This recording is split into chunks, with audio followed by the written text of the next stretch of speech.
Hello viewers, welcome to Super Brain. Example 8.1 பார்க்கலாம். The following data gives the number of residents in an area based on their age. Find the average age of the residents அப்படின்னு சொல்லியிருக்காங்க.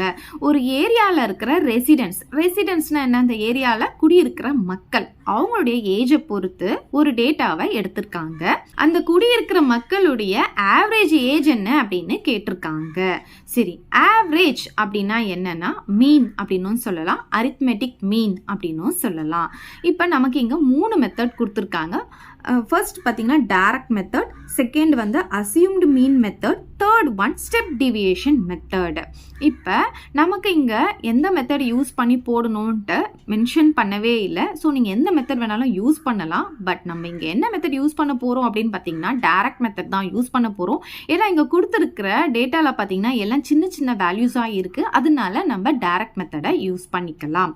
இங்கே என்ன கொடுத்துருக்காங்க பாருங்கள், age கொடுத்துருக்காங்க, அப்புறம் number of residents கொடுத்துருக்காங்க. ஏஜ் வந்து நமக்கு கிளாஸ் இன்டர்வலாக கொடுத்துருக்காங்க. 0லேருந்து 10 வயசு வரைக்கும், 10லேருந்து 20 வயசு வரைக்கும் அந்த மாதிரி கொடுத்துருக்காங்க. இதில் எத்தனை பேர் இருக்காங்க அப்படின்னு பார்த்தீங்கன்னா 0லேருந்து 10 வரைக்கும் 2 பேர் இருக்காங்க, 10லேருந்து 20 வயசு வரைக்கும் 6 பேர் இருக்காங்க. ஸோ இந்த மாதிரி நமக்கு கொடுத்துருக்காங்க. இது ஹரிசாண்டலில் கொடுத்துருக்காங்க இல்லையா, நான் வெர்டிக்கலாக எடுத்து எழுதிக்க போகிறேன் ஏஜும் நம்பர் ஆஃப் ரெசிடென்ட்ஸும். ஸோ இப்போ பாருங்கள், நான் எழுதிட்டேன் ஏஜும் number of residents. Number of residents அப்படின்றது என்னன்னு பார்த்தீங்கன்னா ஃப்ரீக்வன்சி, அதுதான் நம்ம எஃப் அப்படின்னு எடுப்போம். ஸோ எஃப்னு போட்டுட்டு ஃப்ரீக்வன்சியை எடுத்து எழுதிக்கலாம். இப்போ எக்ஸ் கண்டுபிடிக்கணும், அதுதான் இதோடைய மிட் வேல்யூ. இதுக்கும் நடுவில் இருக்க வேல்யூ தான் எக்ஸ். அது எப்படி கண்டுபிடிக்கணும் அப்படின்னு பார்த்தீங்கன்னா இங்கே இது வந்து லோவர் லிமிட்னு சொல்லுவோம், லோவர் கிளாஸ் லிமிட், இது அப்பர் கிளாஸ் லிமிட் அப்படின்னு சொல்லுவோம். இது ரெண்டுத்தையும் ஆட் பண்ணி டிவைடட் பை 2 போட்டோம்னா இதோடைய மிட் வேல்யூ கிடைக்கும். மிட் வேல்யூனா நடுவில் இருக்கிற வேல்யூ இல்லையா, அப்போ இது ரெண்டுத்தையும் ஆட் பண்ணி டிவைடட் பை 2 போட்டோம்னா நமக்கு நடுவில் இருக்கிற வேல்யூ கிடைச்சிடும். அப்போ 0வையும் 10ஐயும் ஆட் பண்ண என்ன கிடைக்கும்? 10 தான் கிடைக்கும். 10 2ஆல் டிவைட் பண்ண என்ன ஆகும்? 5 கிடைக்கும். ஓகே, நெக்ஸ்ட் பாருங்க, 10 + 20 பார்த்தீங்கன்னா 30. 30ஐ 2ஆல் டிவைட் பண்ணால் நமக்கு 15 கிடைக்கும். ஸோ நெக்ஸ்ட் பாருங்க, 20யும் 30யும் ஆட் பண்ணால் நமக்கு 50 வரும். 50ஐ 2ஆல் டிவைட் பண்ணால் 25 கிடைக்கும். இன்னொன்று ஈஸியாக போடுறதுக்கு எப்படி போடலாம் அப்படின்னு பார்த்தீங்கன்னா ஃபர்ஸ்ட் ஒன் மட்டும் கண்டுபிடிச்சிக்கோங்க. அதுக்கப்புறமா 10 10 ஆட் ஆகிட்டே வரும். எப்படி 10 10 ஆட் ஆகுதுன்னா இதோடைய டிஃப்ரென்ஸ் தான் நமக்கு ஆட் ஆகும். இப்போ பாருங்கள், எவ்வளோ 0லேருந்து 10னா எவ்வளோ டிஃப்ரென்ஸு? 10. 10லேருந்து 20னா டிஃப்ரென்ஸ் எவ்வளோ? 10. இதுலேருந்து இதை மைனஸ் பண்ணிக்கணும், இதுலேருந்து மைனஸ் பண்ணால் தான் டிஃப்ரென்ஸ் கிடைக்கும். ஸோ அது அப்படியே இங்கே ஆட் ஆகிட்டே வரும், அவ்வளோதான். 5 15 25 35 45 55. ஸோ இதுதான் வரும். நீங்கள் இது ரெண்டுத்தையும் ஆட் பண்ணி 2ஆல் டிவைட் பண்ணாலும் உங்களுக்கு இங்கே 55 தான் கிடைக்கும்.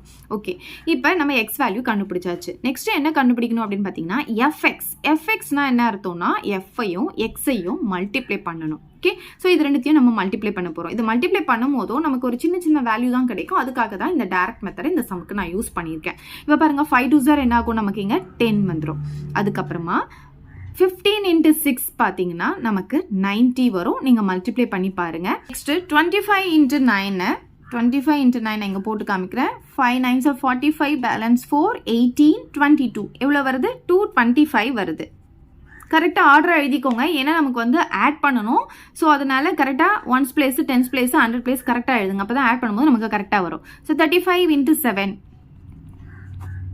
35 balance 3 21 24 245. Okay, next 45 × 4, 5 4s are 20, balance 2 16 18 180. Next 55 × 2, 10 balance 1 10 11 110. இப்போ இது எல்லாத்தையும் நம்ம ஆட் பண்ணிக்கலாமா? இப்போ பாருங்கள், 1s பிளேஸ்லாம் நான் ஆட் பண்ண போகிறேன். 0 0, இந்த 5 + 5 வந்து 10 ஆகுமா? அப்புறம் இங்கே எல்லாமே 0 இருக்குது. அப்போ 10க்கு நான் 0 போட்டுக்கிறேன், பேலன்ஸ் 1 வரும். அப்போ 2 + 9 வந்து 11 13 17 25 26, பேலன்ஸ் 2 இருக்குமா? 4 6 7 8. அப்போ எவ்வளோ வருது? 860 நமக்கு கிடைக்குது. நமக்கு சம்மேஷன் எஃப்எக்ஸ் பார்த்தீங்கன்னா 860 வந்திருக்கு. இந்த மாதிரி சிம்பிள் போட்டால் இது எப்படி சொல்லலாம் அப்படின்னு பார்த்தீங்கன்னா சம்மேஷன் அப்படின்னும் சொல்லலாம், சிக்மா அப்படின்னும் சொல்லலாம். இந்த மாதிரி சிம்பிள் போட்டு அது பக்கத்தில் என்ன எழுதுறோமோ அது எல்லாத்தையும் ஆட் பண்ணணும் அப்படின்னு அர்த்தம். சம்மேஷன் அப்படின்னா சம் பண்ண போகிறோம், அதாவது எல்லாத்தையும் ஆட் பண்ண போகிறோம் அப்படின்னு அர்த்தம். இந்த எஃப்எக்ஸை வந்து ஆட் பண்ண போகிறோம். எஃப்எக்ஸில் இருக்கிற எல்லாத்தையும் நம்ம ஆட் பண்ணால் நமக்கு 860 கிடைக்குது. So summation FX = 860. இப்போ அதே மாதிரி சமேஷன் எஃப் கண்டுபிடிக்கிறோம். இங்கே பாருங்க எஃப் தானே, சமேஷன் எஃப்னா எஃப்ல இருக்க எல்லா வேல்யூயும் ஆட் பண்ணணும் அப்படின்னு அர்த்தம். ஸோ இது எல்லாத்தையும் ஆட் பண்ணிக்கலாம். 8, 17, 24, 28, 30 நமக்கு கிடைக்குது. ஓகே சரி, இப்போ வந்து டைரக்ட் மெத்தடில் வந்து மீன் கண்டுபிடிக்கிறதுக்கான ஃபார்முலாவை எடுத்து எழுதலாம். மீன்னா எக்ஸ் பார் அப்படின்னு சொல்லியிருக்கேன். இதுக்கு ஃபார்முலா பார்த்தீங்கன்னா summation f x by summation f. அதுக்காக தான் இதை வந்து நம்ம இங்கே ஆட் பண்ணி வச்சுக்கிட்டோம். இப்போ பாருங்க சம்மேஷன் எஃப்எக்ஸ் எவ்வளோ இருக்குது, 860 டிவைடட் பை சம்மேஷன் எஃப் பாருங்க 30. இப்போ இந்த ஒரு ஜீரோக்கு இந்த ஒரு ஜீரோ நான் கேன்சல் பண்ணிக்கிறேன்.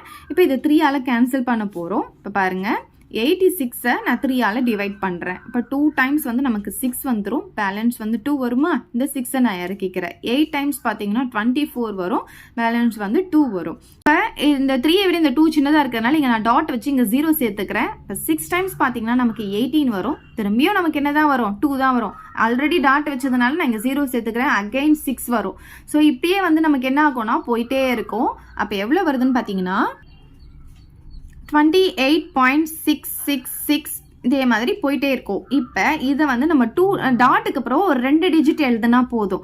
அதனால என்ன பண்ண போறோம்னா 28 பாயிண்ட் போட்டுக்கிட்டு இப்போ 2 டிஜிட் எழுதணும்னா இப்போ இந்த ஃபர்ஸ்ட் டிஜிட்டை நம்ம அப்படியே வச்சுக்கலாம். இந்த செகண்ட் டிஜிட்டை வந்து அதுக்கு பக்கத்தில் இருக்கிற டிஜிட்டை பார்க்கணும். இது 5ஓ இல்லை 5க்கு மேலேயோ இருந்தால் இது கூட ஒரு 1 ஆட் பண்ணிக்கிட்டு அந்த நம்பரை நம்ம இங்கே போட்டுக்கலாம். இப்போ பாருங்கள் இது வந்து 6, 5ஓ 5க்கு மேலேயோ தானே இருக்குது. இப்போ 5க்கு மேலே இருந்து 6 இருக்கிறதுனால இது கூட 1 மட்டும் நம்ம ஆட் பண்ணிக்கிட்டா போதும். இப்போ 6 கூட 1 ஆட் பண்ணால் நமக்கு 7 கிடைக்கும்.